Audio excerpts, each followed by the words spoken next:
To the Homemade Podcast of Sports with your host, Jay Pops.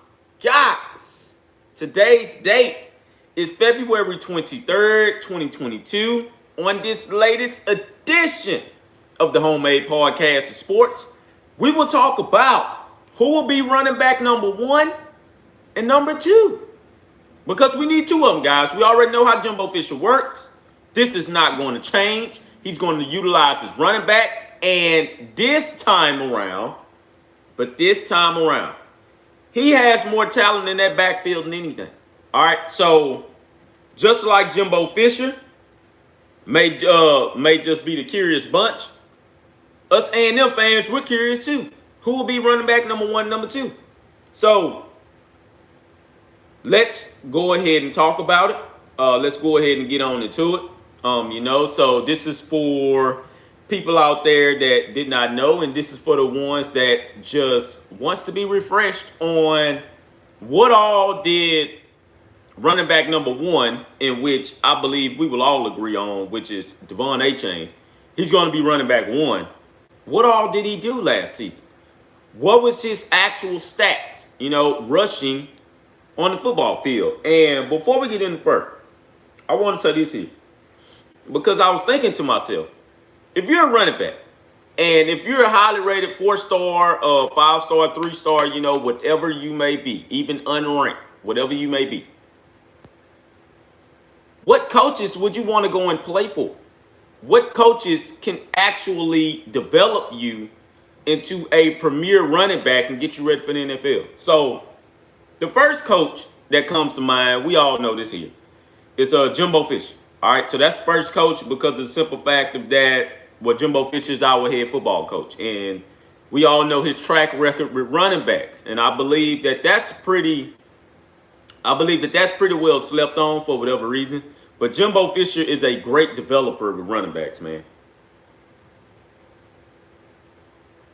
Although he may be the quarterback whisperer, Jimbo Fisher is still a good head coach when it comes to developing running back talent and sending them on to the NFL.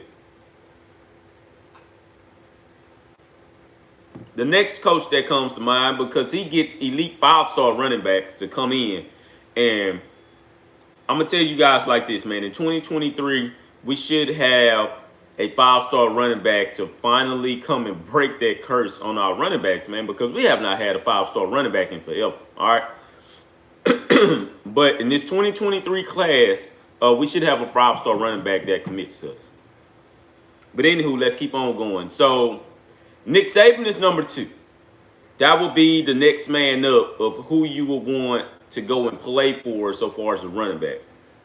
Number three is Kirby Smart. You will want to go and play for him as well. Number four is Ryan Day over there. And this was even much before Ryan Day. This is just with Ohio State, period, on their track record with running back. So you would want to play for Ohio State. Number five is Michigan over there as well. Michigan has produced some pretty good running backs. Number six is James Franklin.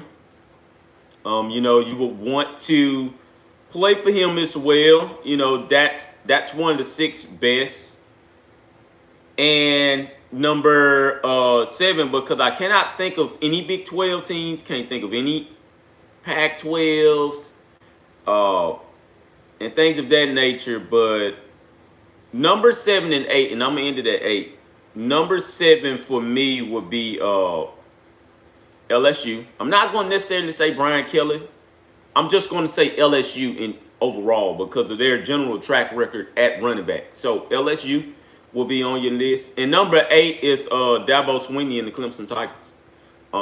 That will be undoubtedly the next one that you would want to go and play for. Once again, if you were a running back, those would be primarily like the 8 head coaches in the 8 schools that I'll be looking at if I'm a premier running back. But that's just me. Now I'm going off the track record of what these 8 coaches have, and of course the school comes along with it. You know what I mean? So anywho, guys, let's go ahead and talk about this. So Isaiah Spiller is no longer with us, of course. But this is what Devon Achane had on last year. And we're just talking about his rushing. We're not talking about receiving, any of that stuff. In 12 games, Devon Achane had about 130 attempts, 910 yards, 7 yards average, 9 touchdowns. I'm going to say that once again. He had a 7-yard average. That's incredible. That is incredible, man. That right there alone is a monster stat. And that's why I say, man, it's hands down. I don't even much think this position is going to be all that much looked at so far as the starter is concerned, because of the simple fact that Devon Achane is basically a starter, man. I mean, it is what it is on that. It's nobody that's going to take that starting spot away. Now, if somebody comes in and take that starting spot away, I'm going to be highly, highly surprised. Devon Achane must have got hurt or something like that. But other than that, I'm not saying that it won't be competition. But I know for sure that starting role, man, with Devon Achane, man, that has to go to him. That has to go to him. The second man who will be running back number 2, and a lot of you guys need to pay attention to this here, is L.J. Johnson. The reason why I say L.J. Johnson for running back number 2 is because these guys will undoubtedly look like Isaiah Spiller and Devon Achane all over again. You will have a power running back and you will have a finesse running back. Achane is your finesse running back, and when he breaks a tackle, he breaks it. It's no catching him. L.J. Johnson is more of your old school power style, downhill running back, okay? So you guys can't forget that, man. It's always good to have 2 different styles of running backs. If you have 2 speedy running backs, then the defense knows how to play you anytime you let those 2 running backs get loose out there. Perfect example, Georgia. Georgia had a 2 running back system, and they still run that 2 running back system to this day. And they had Sonny Michel and the other one, Nick Chubb. So Nick Chubb was more of your power running back. Sonny Michel was more of your freakish athlete, finesse. He's going up, going up and down, maybe side to side and stuff like that. Both of these guys got drafted, man. One went in the first round, other one went in the second. Both of those guys were doing good. Broke all kind of rushing records over there at Georgia. That is what you're going to get with Devon Achane and L.J. Johnson. Now, that does not mean that our premier wide receivers will not get used. No, not saying that. But will this running game still get used heavily throughout the season? Yes, because of the simple fact of that, Devon Achane has about 3 years of experience now, man. No, I'm sorry. Devon Achane has about 2 years going into his 3rd year of experience now, man. You have to really, really, really put the game in Achane's hand, but at the same time, you have to let LJ do his thing up the middle so far as gaining those yards as needed, man. When I tell you that this is why I say a lot of people are sleeping on this offense this year. This offense is going to be way better than what all of us thinks, man. I'm sorry. This is going to be a perfect offense once again, but it's going to be very, very, very balanced. And we're going to lean on the run game. But not only with those 2 running backs, Haynes King is going to run as well. You guys cannot discount the simple fact that we have Haynes King, and also you guys cannot discount the simple fact that Anaya Smith will end up in this backfield sometimes, man. I'm sorry. So we're looking at those 2 guys, like I say, with Devon Achane, L.J. Johnson. This is the next man up. Amari Daniels. You got Amari Daniels that's going to trade with Devon Achane at times. And then it's going to turn into Amari Daniels and L.J. Johnson on the field. That's going to be really, man, you're talking about fresh personnel. This is going to gain experience for Amari Daniels because Amari Daniels is a Devon Achane 2.0. The only difference is that Amari Daniels isn't running track. The thing that Achane has over all running backs in this room is experience and his track. Okay? He runs track a lot, man. I'm sorry. That is crazy, crazy, crazy. Let me get to these comments because I see you guys are going oh so hard in it. We need J-Pops t-shirts. That need They need to say, I'll say it again. Hey, okay, so look, man, that's a really, really bad habit if I'm continuously saying that like that. I'll say it again. So I'm glad you told me that. I'm going to get that shirt made. I'm going to get that shirt made. Hey, I'll say it again. Because I'll say it again on this one here. The running back that we got coming in, Le'Veon Moss, that decommitted from Alabama and committed to Texas A&M, is he's from Louisiana, man. I'm talking about a hard Louisiana native. And to this day, man, LSU is mad at us for taking him. They're so mad at us, but they're mad at him as well for committing to A&M. Le'Veon Moss is another one you got to watch out for. Now, is Le'Veon going to red shirt? I don't know that part yet. But Le'Veon Moss will step on the field, and he will be a playmaker. So I'm glad you had said that, because now I can open this up. So in the 2022 class, Le'Veon Moss was the only running back of this class, as needed though, because truth be told, we really didn't even much need another running back. But Le'Veon Moss was the running back in his class, and I'm starting to notice with Jimbo Fisher is going to take at least one running back per class. He is not going to stop that trend at all. And that's what I love about Jimbo Fisher, and that's what I love about this team, man. That's what I love about us fans. We embrace everything. Jimbo Fisher is going to continue to bring in highly touted talent. And, hey, if you guys want to criticize him, then so be it. In which I heard something that I will bring out on next week, saying that Texas A&M has to be up there in the top 5. Now, this comes from some fans. Texas A&M has to be up there in the top 5 for wasting talent. I honestly can't even much believe that you even much had the audacity to put us into the top 5, talking about so far as wasting talent. Where are we wasting talent at? Because if you're talking about Jimbo Fisher wasting talent, then I know you're looking at something crazy. Also, if you're talking about Kevin Sumlin wasting talent, then you're looking at something crazy. Need I remind you that Kevin Sumlin didn't bring in all these 5- and 4-star recruits like you see and like you guys continue to mention. Y'all kills me with that. And I'm going to tell you like this again. I'll say it again. Quote me on this.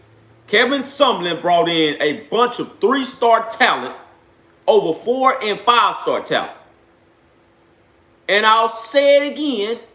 He brought in a plethora of 3-star talent, which I'm not knocking the 3 stars, by the way, but he brought in a plethora of 3-star talent with 4- and 5-star talent, not plethoras, but with a little bit of mix in of 4- and 5-star, and he made the group look more, how do I want to put this? He made that group look more talent worthy than what it should have been because of how much he brought in. He was bringing in like 29, 30 people of recruiting class. But in that 29, 30 people, it was a legitimate good amount that was all 3-star recruits, man. So don't come on here and tell me that we're wasting talent. Stop. Don't come on here and tell me that, oh, man, y'all been recruiting at a high level. I just told you why. He was bringing in 29, 30 people. So, of course, we're going to be up there in the top 10. But even with those 29, 30 people, he started falling down to the bottom of 10, 11, 12, 14, 15, stuff like that. So don't come in here talking about, oh, man, y'all wasting talent out there in College Station. Stop it, man. Stop. Now we'll start seeing what's what. You come to me 2 years after this and we continue to go 8-4, now we can talk about something. I'm going to say it once again, then we talk about something. But until then, don't come on here and tell me about all the talent that we've been bringing in and how much talent we've been wasting. Stop that nonsense because you're not really doing your research. You listen to everybody else out there. But once again, I'll have that episode on next week because I really need to talk about that stuff, man. On tomorrow's show, though, I'll be breaking down the playoff expansion because this playoff expansion is getting out of hand. I'll be the first to say I'm glad we didn't expand it because I want to be a fan of the team that was a part of the 4 teams, okay? Because it's so hard to get in there in the 4 spots, but that's what you play the game for. Nowadays, we're playing a game for that. If you're going to make it hard to get into the 4 spots, I want to see this team that nobody believes in like that make it in there. But now I'm starting to see a lot of people believe in this team and say, well, if it's going to be new blood in the college football playoffs, you have to put Texas A&M first. That's just that. You have to put them first. I've heard a couple of people mention Texas because of the simple fact of they have Quinn Ewers, in which, hey, I wouldn't mind. It's just new blood, but you have to put Texas A&M in there first. Once again, I've said this time and time again. I wouldn't mind meeting Texas in the college football playoffs because they want us so bad. They want to play us so bad. Let's not wait until we meet inside of the conference. Let's meet in the college football playoffs and let's settle this. This will be an official call out from me. Let's meet up in the college football playoffs. Let's go ahead and put our differences to the side. Let's put the work on the field and let's meet up. All right, let's go ahead and make that bet. We'll meet. Before this 14 playoff ends, we'll meet. All right. So I hate to get a little bit off topic there, but let me go ahead and get back into talking about this. So Darvian Hubbard, he's no longer here. DeAndre Jackson, he's no longer here. Bladen Reeves, I'm not sure who that may be. Demetrius Crowniger, you guys need to watch out for him because he will be he's a tight end. I'm sorry.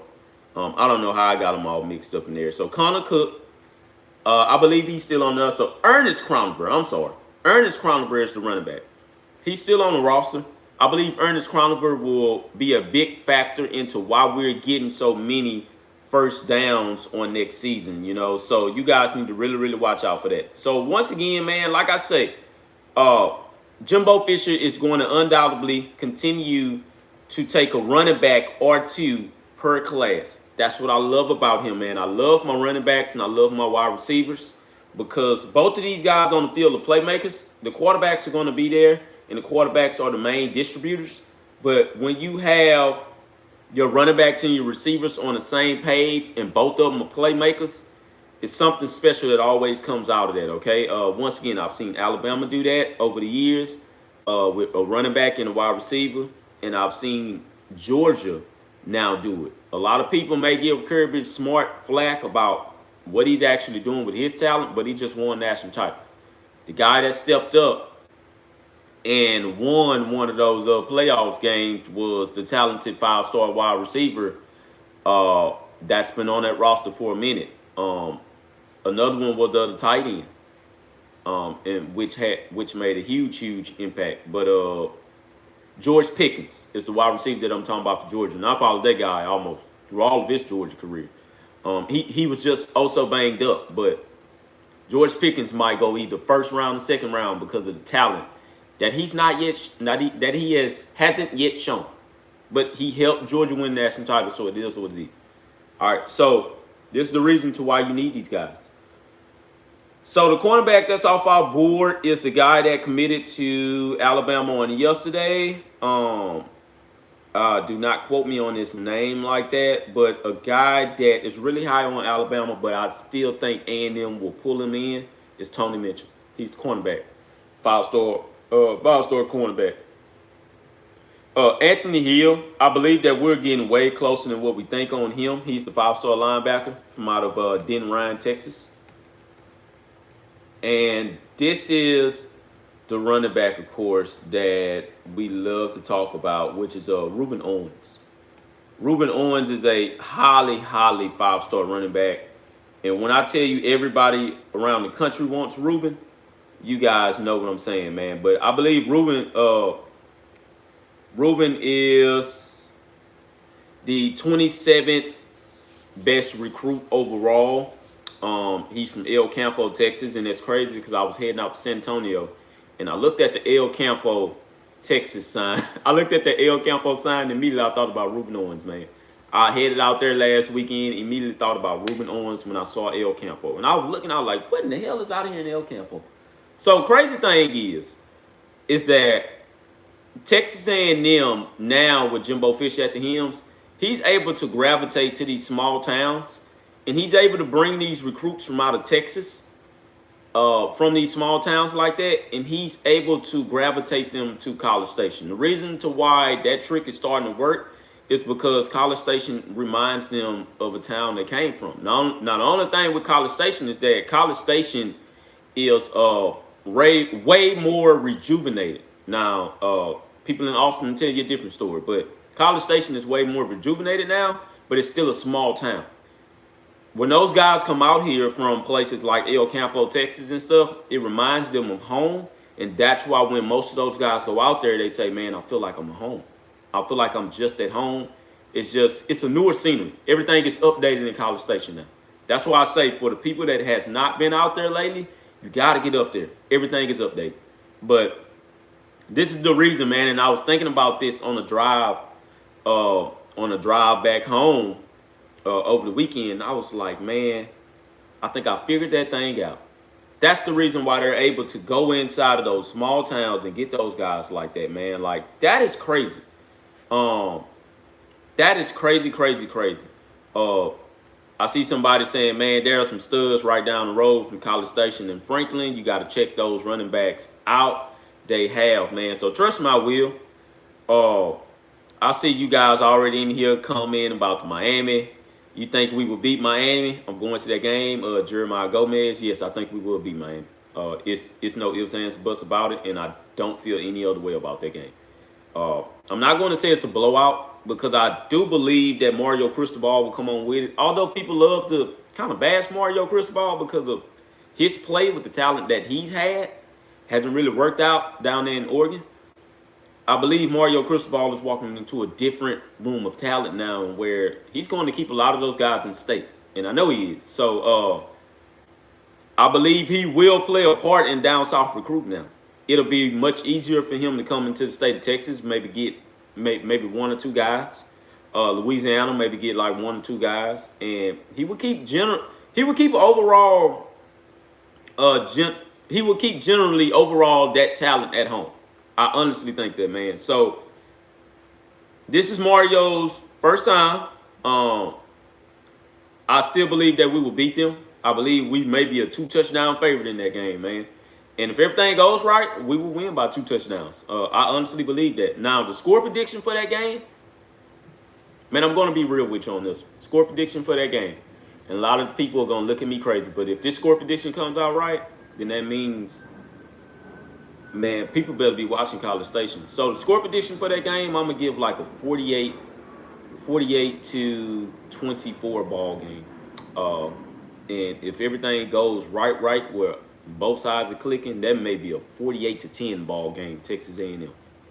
And we're playing at home. And if Jimbo Fisher comes out and he blows that team out like that, all I'm saying is that get ready because we may just be going to the college football playoffs. Well, okay, so let me not go that far. Get ready because we may just win the SEC West. Once again, if that game comes out to be 48 to 10, all due respect, it is Miami. But if that game's come out to be 48 to 10, and then we go on to Arkansas and we beat Arkansas by a score of like 38 to 21 or something like that, get ready for us claiming our first SEC West title. I'm sorry, man. At that point, what I said will generally come true. And I mean what I say, and I say it with emphasis. If we win that Miami game, and I'll say it again, once again, I'm going to have to get that shirt made. I'll say it again. If Texas A&M comes out and beat Miami 48 to 10 or 48 to 21, 48 to 21, and then we go on to beat Arkansas 38 to 21, a dominant score, something like that, get ready because we're going to be in for SEC West title. And all I'm saying is that the college football world has been put on notice then. Now, the Alabama game will decide a whole lot of fate this year because they're going to come back mad. And we beat them in our home field, so they feel like they need to return that favor. So these 3 games, because these going to be the startups. Miami, win. Arkansas, win. Alabama, if we get down there, in which Alabama does not get blown out at their home field. The only people that were last to do that was LSU. If we come down there and we beat Alabama by a score of 21 to 7, which is a battle-tested game. If we win by a score of 21 to 7, the SEC West has definitely been put on notice because at that time we will be number one in the SEC West. That's the game that everybody's going to watch. All eyes will be on that. All eyes will be on Texas and Alabama for sure, though. Which to my understanding, that would probably be the number one watch game for that week. But man, if they come out and do this, oh my goodness. I know we running backs, but we can see a schedule prediction. Miami nosedived in the first few games of every season. Oh, okay. I know we're talking running backs, but can we see a schedule prediction? So real quick, and I'm gonna end the podcast after this. So a schedule prediction. So this is just a real quick prediction. So let me pull this up because this is a request that I do not mind answering. Okay, give me a little bit of time to pull up the schedule here. This will not take long at all. I don't want to take my attention from you guys. Oh, and shout out to the men's basketball team. Man, my God, like, look, man, we have not saw 90 points being scored by the basketball team in probably I don't know how long. So that's a really, really good look, man. Like, golly, man, we have been waiting on that, man. So if that basketball team comes out and plays that way, like how they just did, then that could be your actual tournament team. Believe it or not, man, that could be your actual tournament team there that can make it. I'm talking about right on the rim of the tournament. Granted, our opponent was Georgia. Georgia is not good at all. But they got out there and they done what they needed to do. They did not keep the game close at all. And they won by a dominant score of like 90. What was it? 93 to something. Do not remember the ending score, but it was like 93 to something, man. That's the game that we want to see. Continue to play as a team going along. I guarantee you the next game will be packed. If we can win these next 3 games, basketball-wise, we can put ourselves in the tournament. Not a lot of people is going to be annoyed about that, but we can put ourselves in the tournament. And shout out to the Jim Slosh's baseball team. They're on the roll right now. Granted, our opponent, they're all not very good, but they played Lamar. They played Lamar, and the final score was 9-3. Keep that rolling, Aggies. Keep it rolling, man. Track and field. I'm sorry, I'm not shouting out you. Track and field. They're being dominant right now. Women's softball. They're undefeated at the moment. It's nobody much giving them their credit. They're undefeated at the moment. Swimming and diving. They're still ranked in the top 10 at the moment. Continue to go. Texas A&M, it's Squarian team. They're continuing to roll right now. So it's a lot of things that's going on. And the Aggies, men and women's golf team, they're on the roll. And also the tennis team that nobody is giving credit to. So the tennis, they're rolling. So keep that rolling, Aggies. I love it. So real quick, this is a schedule prediction here. So the first game of the season,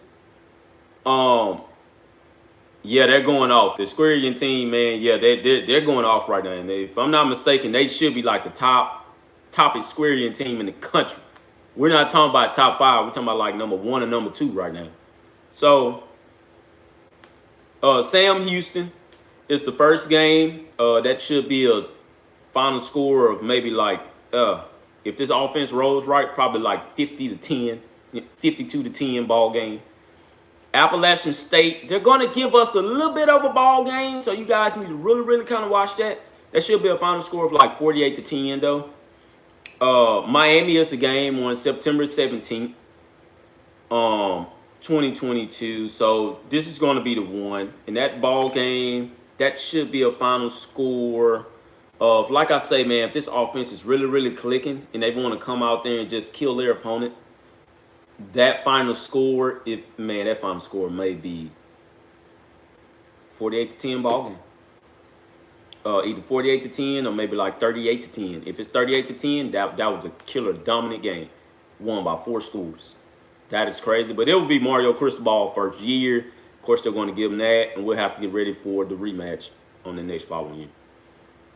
Then shortly after that, and this is why I said these games all back to back. So this is when it really gets interesting. September 24th, we play Arkansas in Jerry World.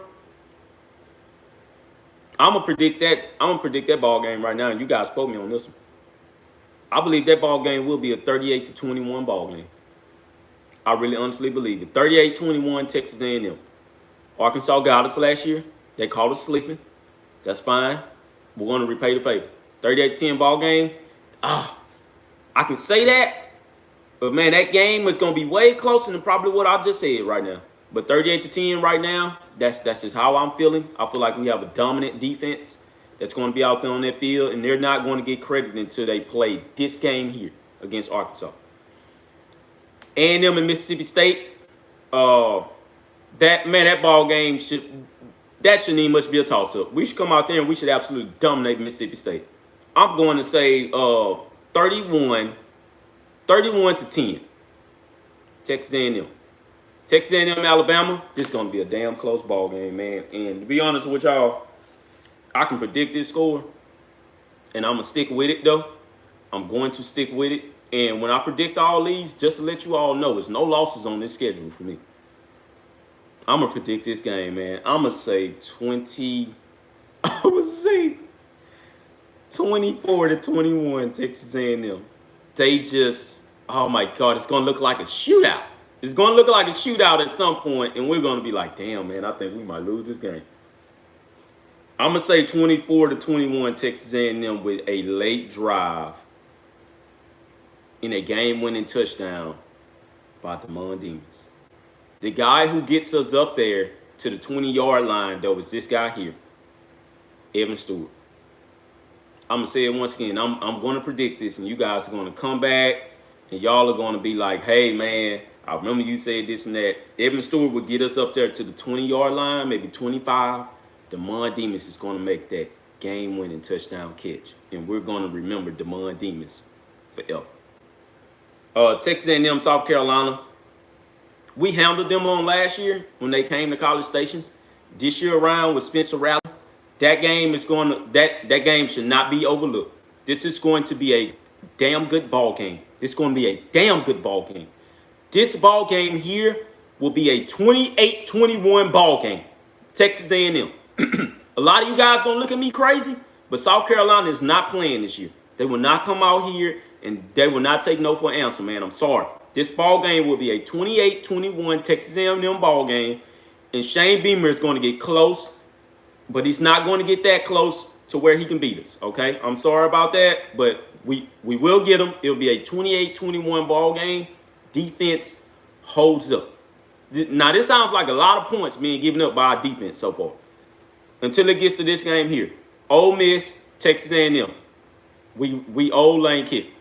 This ball game around, I got a final score of 28-3, Texas A&M. Ole Miss will put up, or it will look like it. They'll put up some points, but we will find Jackson Dart slipping, and I believe A&M will take over that ball game, and it'll be a final score of 28-3. So Florida and Texas A&M. Florida is coming back for the 18th time in a row to Kyle Field. I don't know when the hell we're going to get back out there to Gainesville. Afternoon, Jesse. So I don't know when we're going to get back out there to Gainesville, but Florida will be back out here. And I can tell you like this here. It won't be the same as to when they played us before. I'm going to go ahead and say that. It will not be the same. It's not going to be all that close as you guys are thinking it is. So Texas 10 running, South Carolina does not have the talent to keep up with us. That's true. That's true.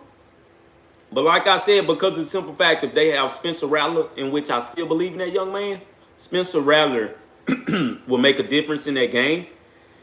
And that stadium overall will make a difference, man. You got to understand, Gamecock Stadium sells out just like Kyle Field.